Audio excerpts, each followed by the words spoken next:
Some places are more than just travel spots. They feel like a dream. And today, we are taking you to one of the most peaceful and beautiful places in Ontario, that is Tobermory. A place where the water is clear like glass and where you can feel completely calm, far from the noise of everyday life. In this video, we'll explore the most famous part of Tobermory, and that is Grotto.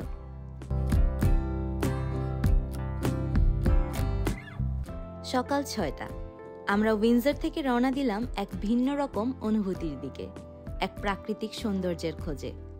রাস্তা ছিল প্রায় 5 ঘন্টার, কিন্তু আমাদের সবার মন ছিল একদম ফ্রেশ। গাড়ি চলছিল এবং সাথে শহরের কোলাহলও যেন পেছনে পড়ে যাচ্ছিল। চারপাশের রাস্তা, গাছপালা, ছোট ছোট শহর সব মিলিয়ে মনে হচ্ছিল আমরা ধীরে ধীরে প্রকৃতির আরও কাছাকাছি চলে যাচ্ছি। এটা ছিল আমাদের ছোট্ট একটা গেটওয়ে, যান্ত্রিক জীবন থেকে কিছু সময়ের জন্য মুক্তি। এবং আমাদের গন্তব্য ছিল সেই জায়গাটা যেটা কানাডার অনেকেই এখনো আবিষ্কার করেনি, টোবারমরি।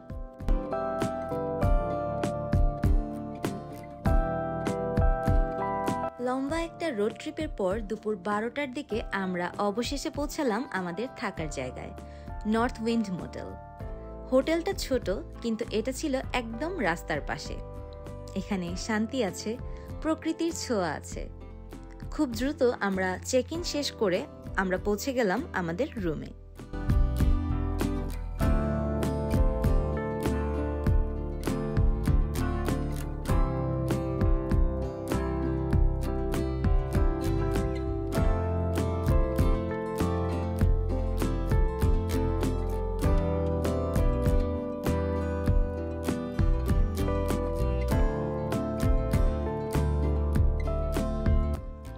আমরা যে রুমটা বুক করেছিলাম সেই রুমে দুটো কুইন সাইজের বেড ছিল, যা ছিল আমাদের 4 জনের জন্য একেবারেই পারফেক্ট।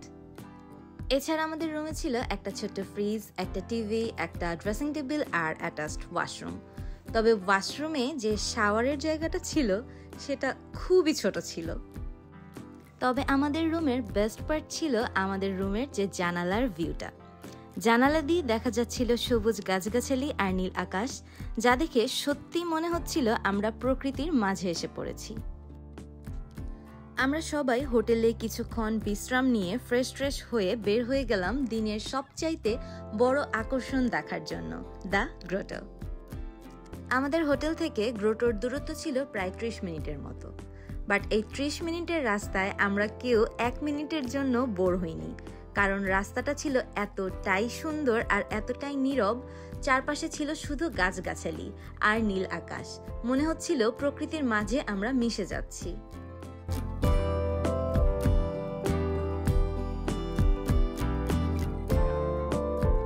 বাই দ্য ওয়ে, বলে রাখা ভালো, টোবারমরি যাওয়ার পর আপনারা মাঝে মধ্যেই কিন্তু এরকম ওয়াইল্ড লাইফের দেখা পেতে পারেন। আমরা গ্রোটোতে নামার পরেই সাথে সাথে একটা সাপের দেখা পেয়েছিলাম। তাই চেষ্টা করবেন চারপাশটা একটু ভালো মতো চোখ বুলিয়ে তারপরে হাঁটাহাঁটি করার। আমরা আমাদের এই ট্রিপের অলমোস্ট 20 দিন আগেই অনলাইনে ব্রুস পেনিনসুলার ন্যাশনাল পার্কে এই গ্রোটো পার্কিং এর জন্য একটা পার্কিং বুক করে রেখেছিলাম, যার খরচ পড়েছিল গাড়ি প্রতি $19 এবং 25 সেন্টসের মতো। সো আমরা এন্ট্রান্স থেকে আমাদের গাড়ির পাসটি নিয়ে ঢুকে পড়লাম পার্কটির ভেতর। আমরা আমাদের পার্কিং বুক করেছিলাম বিকেল 4টা থেকে রাত 8টা পর্যন্ত, অর্থাৎ এই 4 ঘন্টার মধ্যেই আমাদের ঘোরাঘুরি শেষ করে 8টার মধ্যেই আবার এই পার্ক থেকে বের হয়ে যেতে হবে। বলে রাখা ভালো, এখানে আসার বেশ কিছুদিন আগেই অবশ্যই আপনাদের এই পার্কিং স্লটটা বুক করে রাখতে হবে। আদারওয়াইজ আপনারা আপনাদের পছন্দ মতো সময় অনুযায়ী কখনোই এই পার্কিংয়ের স্লট ফাঁকা পাবেন না। গাড়িটা পার্ক করার পরেই শুরু হয় একটা প্রায় 45 মিনিট থেকে 1 ঘন্টার হাইক, একেবারে ঘন জঙ্গলের ভেতর দিয়ে। এই পথটা সত্যি বলতে একটা অনুভূতির জার্নি। চারপাশে ঘন সবুজ গাছ, পাখির ডাক, নিচে নরম মাটির গন্ধ। মনে হচ্ছিল শহরের ব্যস্ততা, শব্দ, ক্লান্তি সবকিছু যেন পেছনে পড়ে গেছে। এই হাইকটা কিন্তু একেবারে ছোট না, কিন্তু একদম অসাধারণ। তবে কিছু জিনিস অবশ্যই সঙ্গে নিয়ে যেতে হবে। যেমন আরামদায়ক জুতা বা হাইকিং শু, অবশ্যই পর্যাপ্ত পরিমাণ পানি নিতে হবে। নিতে পারেন কিছু হালকা স্ন্যাক্স বা এনার্জি বার, ক্যাপ বা হ্যাট যদিও আমরা ইউজ করিনি, সানস্ক্রিন, আর অবশ্যই কিছু সুন্দর সুন্দর মুহূর্ত ধরে রাখার জন্য একদম ফুল চার্জ করা মোবাইল নিতে হবে। প্রায় 1 ঘন্টা হাঁটার পর গাছপালার ফাঁক দিয়ে হঠাৎই দেখা মিলল সেই দৃশ্য যেটার জন্য এতদিন ধরে আমরা অপেক্ষা করছিলাম, দ্য গ্রোটো।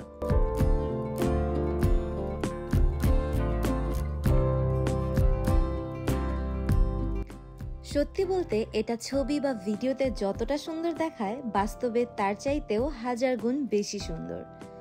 একদম কাচের মতো পরিষ্কার পানি, পাতলা নীল আর সবুজের মিশ্রণে তৈরি এক জাদুকরী রং।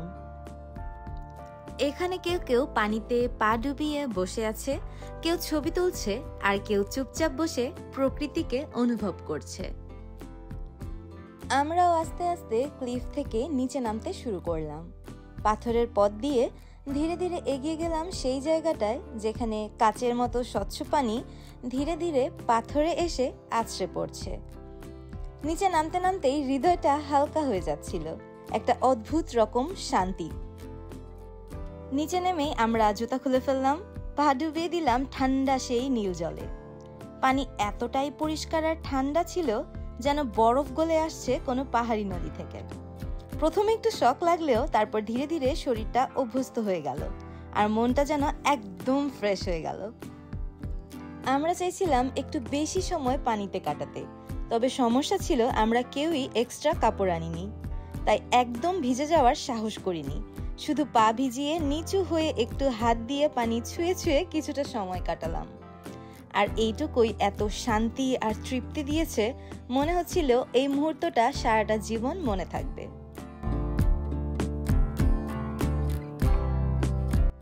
প্রায় 1 থেকে 1.5 ঘন্টা আমরা একটা অসাধারণ সময় কাটিয়েছিলাম সেইখানে। সত্যি বলতে কেউ সময়ের হিসাব রাখছিল না, তবে সূর্য একটু একটু করে নিচে নামছিল আর তার আলো পড়ছিল পানির উপর, সোনালি রঙে ঝলমল করছিল চারপাশ। শেষ পর্যন্ত আমাদের ফেরত যাওয়ার পালা এলো। জুতা পরে আবারও আমরা হাঁটা শুরু করলাম সেই ট্রেলারের পথে, যে পথ ধরে আমরা এসেছিলাম। কিন্তু এবার শরীর ক্লান্ত হলেও মনটা ছিল একদম ভরপুর। এই হাঁটা আর ফিরে যাওয়ার মধ্যে ছিল এক অসাধারণ শান্তি, কারণ আমরা জানতাম আজকের এই দিনটা আমাদের জীবনে একটা অসাধারণ স্মৃতি হয়ে থাকবে। সো এই ছিল আমাদের গ্রোটো ঘুরে দেখার এক ম্যাজিক্যাল এক্সপেরিয়েন্স। আর নেক্সট ব্লগে আমরা যাচ্ছি আরও একটি অসাধারণ জায়গায়, the flower pot island. So don't miss it. ভিডিওটা আসছে খুবই শীঘ্রই। আজকের মতো আল্লাহ হাফেজ।